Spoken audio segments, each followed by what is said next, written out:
क्या प्यार सच में अंधा होता है, या हम खुद फरेब के बिछाए जाल में आंखें मूंद कर कूद पड़ते हैं? जिस शख्स के लिए एक मासूम लड़की ने अपने ही माँ बाप की चेतावनियों को ठुकरा दिया, आखिर उस फरमान का असली और घिनौना सच क्या था? आखिर कैसे एक फिल्मी सी लगने वाली प्रेम कहानी रातों रात एक डरावने दलदल में बदल गई? बंद कमरे की चार दीवारी के पीछे ऐसा क्या हो रहा था जिसे दुनिया से छिपाने की गहरी साजिश रची जा रही थी? और सबसे बड़ा सवाल, कैसे एक सीसीटीवी कैमरे ने फरमान के उस काले सच का पर्दाफाश कर दिया जिसने एक लड़की की पूरी जिंदगी बदल कर रख दी? दिल थाम कर बैठिए, क्योंकि आज फरेब और विश्वासघात की हर परत खुलेगी। आखिर क्या है फरमान का वो सच जो अब पूरी तरह से सामने आ चुका है? इस पूरी घटना को गहराई से समझने के लिए हमें सबसे पहले मोनालिसा की उस पृष्ठभूमि को समझना होगा जहां से वह आती थी। मोनालिसा एक बेहद साधारण, शांत और संस्कारी परिवार से संबंध रखने वाली लड़की थी। उसका स्वभाव बहुत ही सौम्य और समझदार था।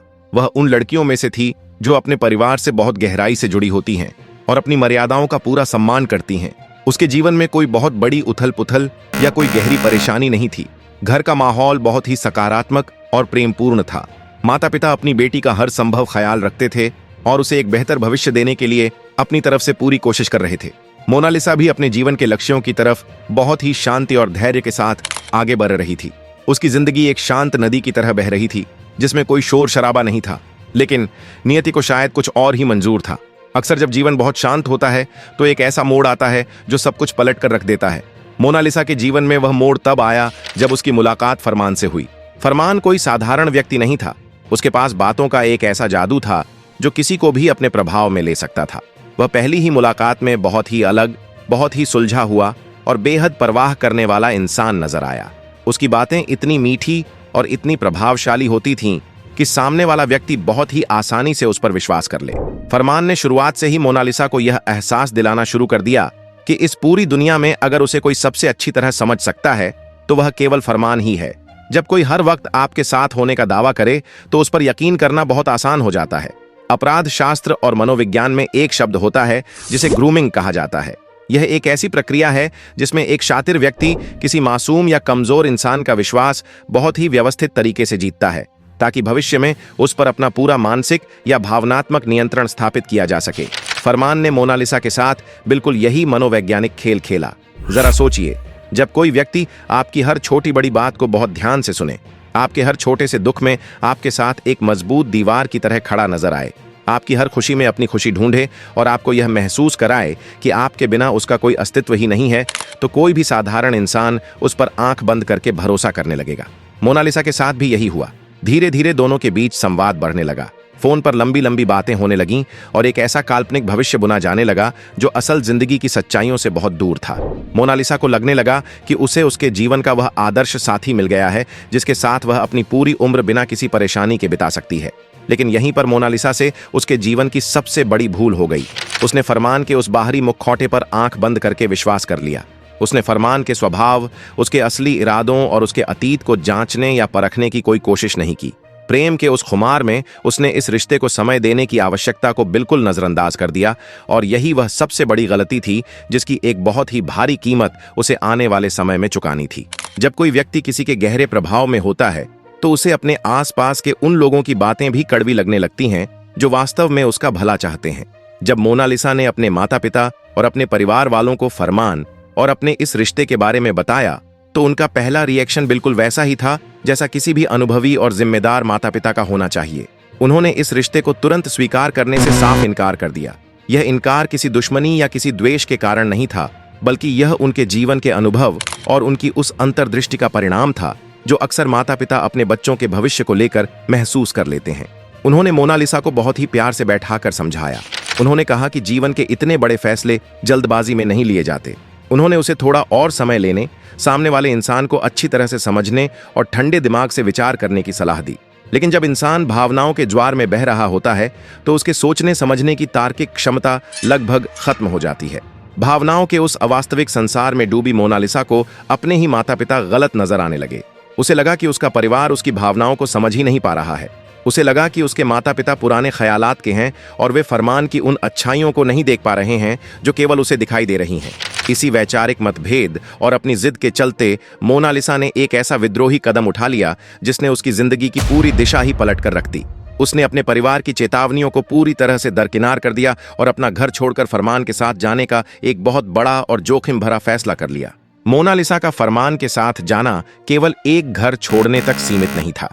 इसके पीछे एक बहुत ही सोची समझी और शातिर अलगाव की रणनीति काम कर रही थी।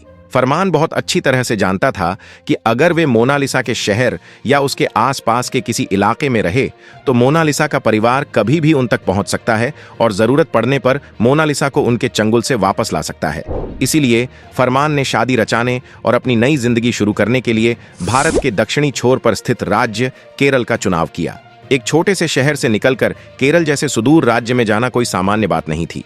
यह एक सोची समझी चाल थी ताकि मोनालिसा को उसकी जड़ों, उसकी भाषा, उसकी संस्कृति और सबसे महत्वपूर्ण उसके परिवार और दोस्तों की पहुंच से हजारों किलोमीटर दूर कर दिया जाए। जब किसी व्यक्ति को उसके अपनों से इतनी दूर ले जाया जाता है तो वह मानसिक और भावनात्मक रूप से पूरी तरह से अपने उस साथी पर निर्भर हो जाता है जिसके साथ वह गया है। फरमान यही चाहता था। केरल पहुंचकर उन्होंने शादी कर ली। शादी के उस शुरुआती पल में मोनालिसा के मन में एक अजीब सी खुशी और एक सुकून था। उसे लग रहा था कि उसने दुनिया से लड़कर अपना प्यार पा लिया है और अब उसकी जिंदगी में केवल खुशियां ही खुशियां होंगी। उसे लग रहा था कि एक नई, सुंदर और सुरक्षित जिंदगी का आगाज हो चुका है। लेकिन उस मासूम लड़की को इस बात का जरा भी अंदाजा नहीं था कि यह खुशी एक पानी के बुलबुले के समान है जो बहुत ही जल्द फूटने वाला था और उसके बाद जो सच्चाई सामने आने वाली थी वह उसकी सबसे डरावनी कल्पना से भी कहीं ज्यादा खौफनाक थी। अक्सर कहा जाता है कि किसी भी इंसान का असली चरित्र तब सामने आता है जब उसे अपनी मनचाही चीज पूरी तरह से हासिल हो जाती है और जब उसे यह लगने लगता है कि अब सामने वाला व्यक्ति पूरी तरह से उसके नियंत्रण में है। केरल में शादी के कुछ ही दिनों बाद फरमान का वह मुखौटा धीरे धीरे खिसकने लगा जिसे पहनकर उसने मोनालिसा को अपने जाल में फंसाया था।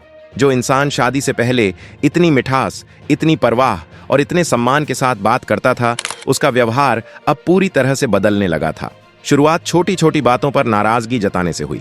पहले वह छोटी छोटी गलतियों पर टोकता था, फिर धीरे धीरे उसका लहजा सख्त होने लगा। उसकी आवाज जो पहले बहुत ही कोमल हुआ करती थी अब वह ऊंची और डराने वाली हो गई थी। वह बात बात पर चिढ़ने लगा था और मोनालिसा पर अपना पूर्ण अधिकार जताने लगा था। मोनालिसा को यह सब देखकर एक बहुत गहरा धक्का लगा।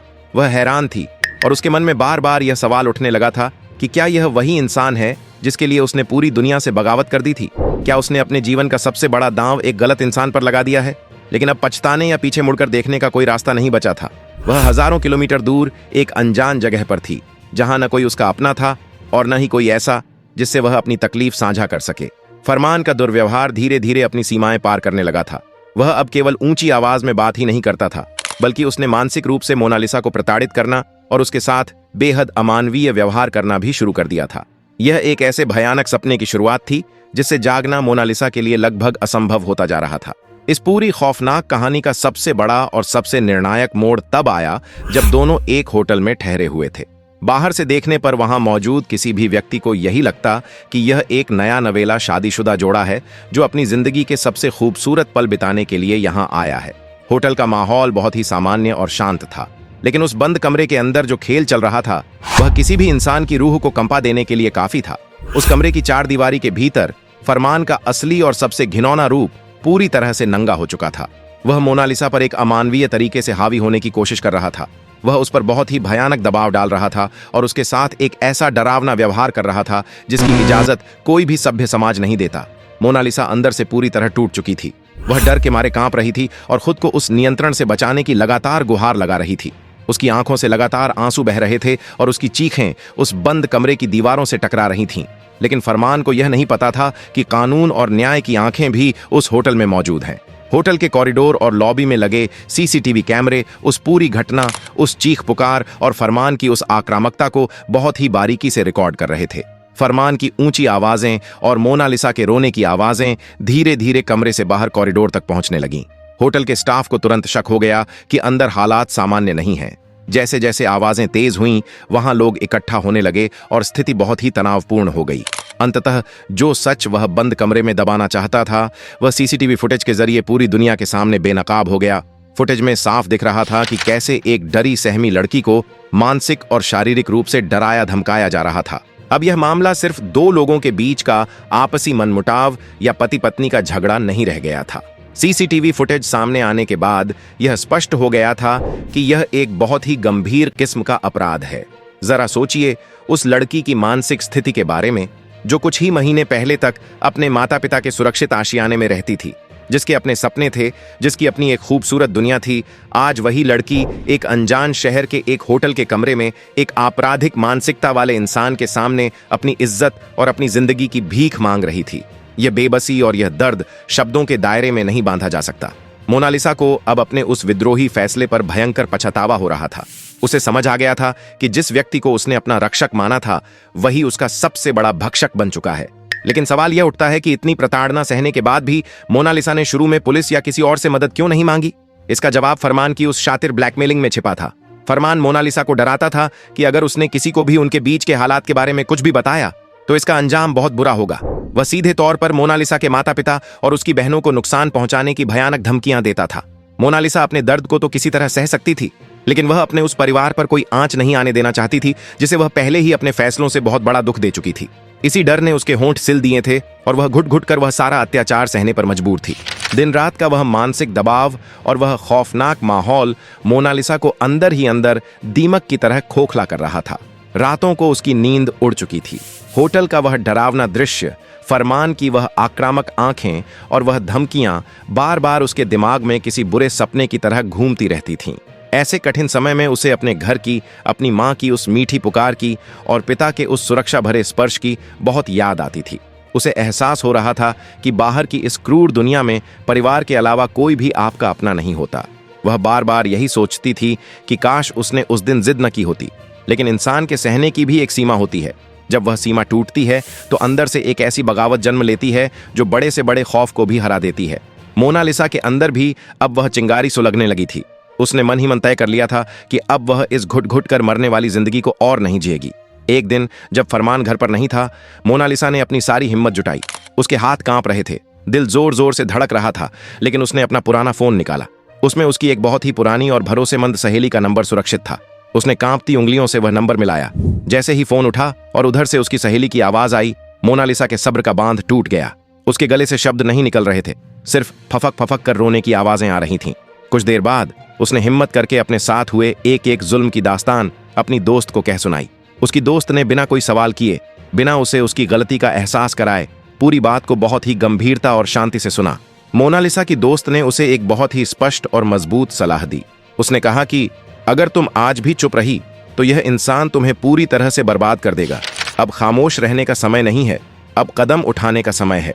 दोस्त के इन शब्दों ने मोनालिसा के अंदर एक नई ऊर्जा और एक नई उम्मीद का संचार कर दिया।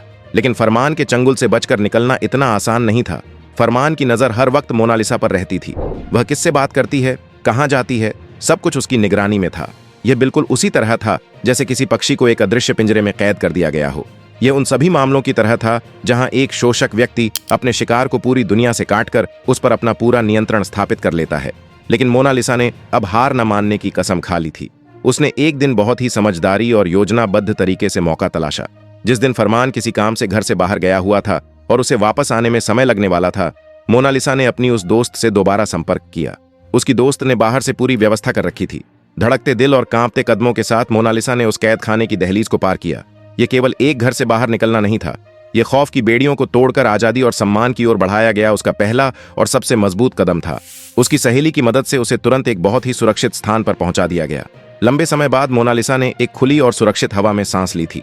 हालांकि उसके मन में फरमान का डर अभी भी कहीं गहरे में बैठा हुआ था, लेकिन अब उस डर से ज्यादा मजबूत उसकी वह आजादी थी जो उसने अपनी हिम्मत से वापस पाई थी। सुरक्षित स्थान पर पहुंचने के बाद जो सबसे बड़ा और सबसे भावुक कदम था, वह था अपने परिवार से दोबारा संपर्क करना।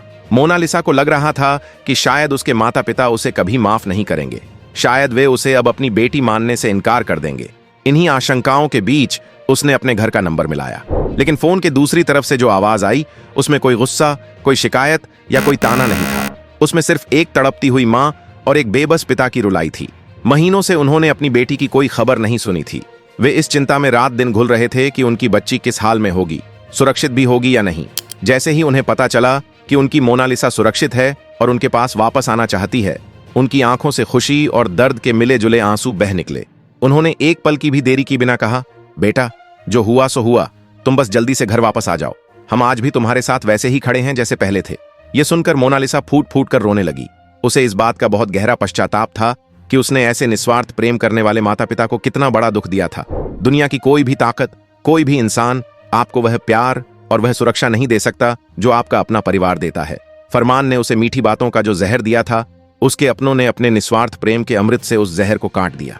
यह घटना साबित करती है कि चाहे हालात कितने भी खराब क्यों ना हो जाएं, परिवार का दरवाजा अपने बच्चों के लिए हमेशा खुला रहता है। घर लौटकर मोनालिसा अब एक मजबूत इंसान बन चुकी है। यह घटना समाज के लिए एक बड़ा सबक है कि मीठी बातों में आकर कभी किसी पर अंधा विश्वास न करें। आइए इस पूरी विस्तृत रिपोर्ट के अंत में यह बिल्कुल साफ कर दें कि इस मामले में क्या सच है और क्या नहीं। यह 100% प्रमाणित हो चुका है कि शादी के वक्त मोनालिसा 16 साल की नाबालिग थी और केरल में पेश किया गया उसका जन्म प्रमाण पत्र पूरी तरह से जाली था।